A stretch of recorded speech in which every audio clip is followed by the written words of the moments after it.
is. That is it. It was a widespread, comfortable-looking building, 2-story, slate-roofed, with great yellow blotches of lichen upon the grey walls.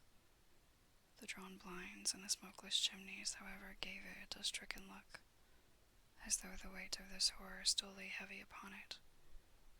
We called at the door when the maid, at Holmes' request, showed us the boots which her master wore at the time of his death, and also a pair of the son's, though not the pair which he had then had. Having measured these very carefully from 7 or 8 different points, Holmes desired to be led to the courtyard, from which we all followed the winding track which led to Boscombe Pool. Sherlock Holmes was transformed when he was hot upon such a scent as this. Men who had only known the quiet thinker and logician of Baker Street would have failed to recognize him. His face was flushed and darkened. His brows were drawn into 2 hard black lines, while his eyes shone out from beneath them with a steely glitter. His face was bent downward, his shoulders bowed, his lips compressed, and the veins stood out like whipcord in his long, sinewy neck. His nostrils seemed to dilate with a purely animal lust for the chase, and his mind was so absolutely concentrated upon the matter before him that a question or remark fell unheeded upon his ears, or at the most only provoked a quick, impatient snarl in reply. Swiftly and silently he made his way along the track which ran through the meadows, and so by way of the woods to the Boscombe Pool. It was damp, marshy ground, as is all that district, and there were marks of many feet both upon the path and amid the short grass which bounded it on either side. Sometimes Holmes would hurry on, sometimes stop dead, and once he made quite a little detour into the meadow. Lestrade and I walked behind him, the detective indifferent and contemptuous, while I watched my friend with the interest which sprang from the conviction that every one of his actions was directed towards a definite end.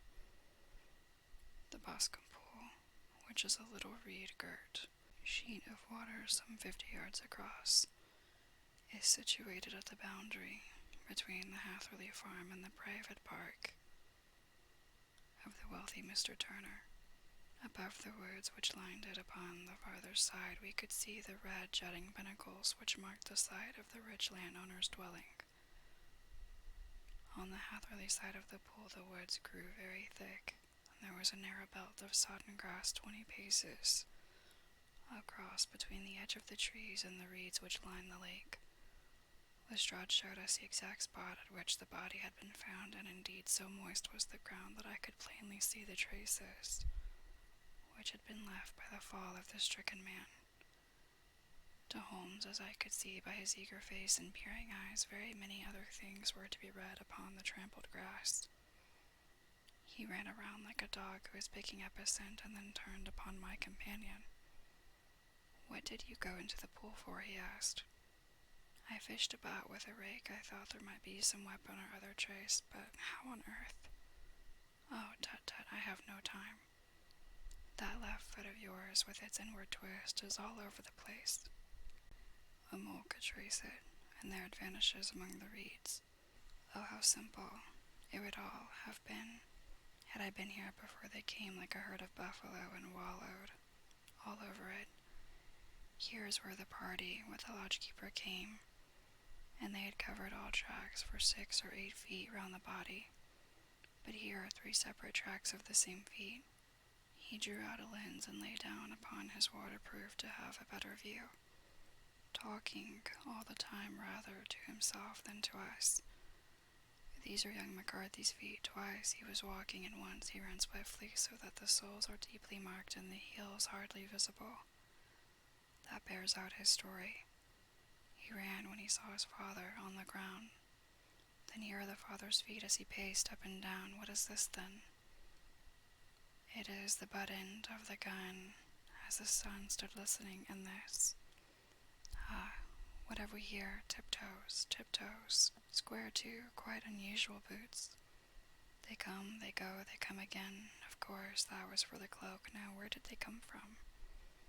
He ran up and down, sometimes losing, sometimes finding the track, until we were well within the edge of the wood, and under the shadow of a great beech,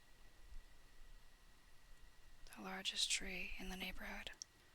Holmes traced his way to the farther side of this and lay down once more upon his face with a little cry of satisfaction.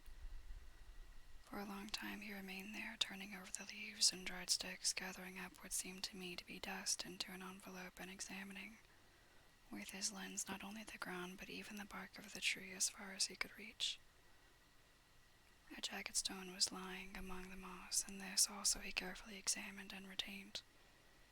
Then he followed a pathway through the wood until he came to the high road where all traces were lost.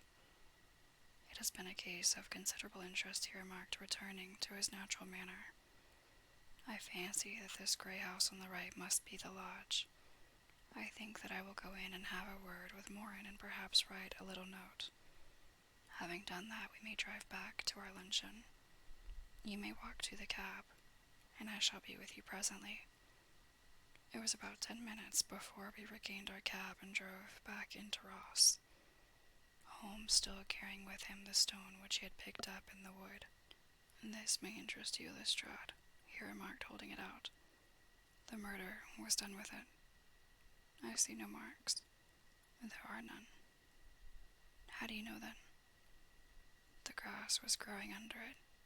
It had only lain there a few days. There was no sign of a place whence it had been taken. It corresponds with the injuries.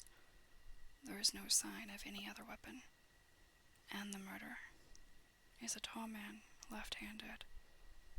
Limps with the right leg, wears thick-soled shooting boots and a grey cloak. Smokes Indian cigars, uses a cigar holder, and carries a blunt penknife in his pocket. There are several other indications, but these may be enough to aid us in our search. Lestrade laughed. I am afraid that I am still the skeptic, he said. Theories are all very well, but we have to deal with the hard-headed British jury. You work your own method, and I shall work mine. I shall be busy this afternoon, and shall probably return to London by the evening train. And leave your case unfinished? No, finished. But the mystery? It is solved. Who is the criminal, then? The gentleman I describe. But who is he? Surely it would not be difficult to find out. This is not such a populous neighborhood. Lestrade shrugged his shoulders. I am a practical man, he said, and I really cannot undertake to go about the country looking for a left-handed gentleman with a game leg. I should become the laughing-stock of Scotland Yard. All right, said Holmes quietly. I have given you the chance. Here are your lodgings. Goodbye. I shall drop you a line before I leave. Having left Lestrade at his rooms, we drove to our hotel, where we found lunch upon the table. Holmes was silent, and buried in thought, with a pained expression upon his face, as one who finds himself in a perplexing position. Look here, Watson, he said when the cloth was cleared. Just sit down in this chair and let me preach to you for a little. I don't know quite what to do, and I should value your advice. Light a cigar and let me expound. Pray do so. Well, now, in considering this case, there are 2 points about young McCarthy's narrative which struck us both instantly, although they impressed me in his favor and you against him. One was the fact that his father should, according to his account, cry "Co" before seeing him. The other was his singular dying reference to a rat. He mumbled several words, you understand, but that was all that caught the son's ear. Now, from this double point, our research must commence, and we will begin it by presuming that what the lad says is absolutely true. What of this Co, then? Well, obviously, it could not have been meant for the son. The son, as far as he knew, was in Bristol. It was a mere chance that he was within earshot. The Co was meant to attract the attention of whoever it was that he had the appointment with. But Co is a distinctly Australian cry, and one which is used between Australians. There is a strong presumption that the person whom McCarthy expected to meet him at Boscombe was someone who had been in Australia. What of the rat, then? Sherlock Holmes took a folded paper from his pocket and flattened it out on the table. "This is a map of the colony of Victoria," he said. "I wired to Bristol for it last night." He put his hand over part of the map. "What do you read?" "A rat," I read. "And now?"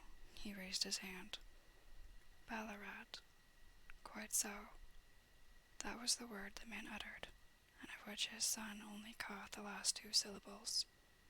He was trying to utter the name of his murderer. So-and-so, of Ballarat. "It is wonderful," I exclaimed. "It is obvious." And now you see, I had narrowed the field down considerably. The possession of a grey garment was a third point which, granting this statement to be correct, was a certainty. We have come now out of mere vagueness to the definite conception of an Australian from Ballarat with a grey cloak. Certainly. And one who is at home in the district, for the pool can only be approached by the farm, or by the estate where strangers could hardly wander.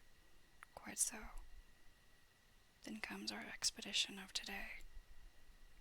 By an examination of the ground I gained the trifling details which I gave to that imbecile, Lestrade, as to the personality of the criminal.